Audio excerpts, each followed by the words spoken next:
Амперметрийн дотоод эсэргүүцлийг тодорхойлох. Хэрэглэгдэх байж амперметр үл мэдэх эсэргүүцэл 5 шишгийг 4.5 вольтын батарей, холбогч утас, түлхүүр, тооны машин. Хэлхийг зурагт үзүүллийн дагуу усрна. Цуваа холбосон 5 шишиг үл мэдэх эсэргүүцлүүдийн хооронд тэмдэглэсэн цэгүүдээр амперметрийн нэг үзүүрийг холбоно.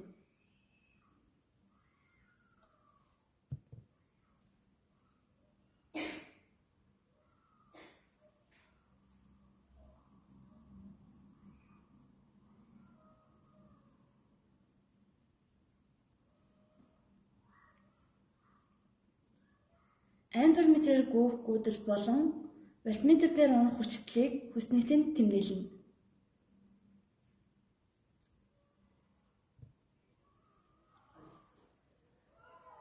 Анхаарах зүйл: хэмжилт хийх үедээ түлхүүрээ залгаж салахыг анхаараарай.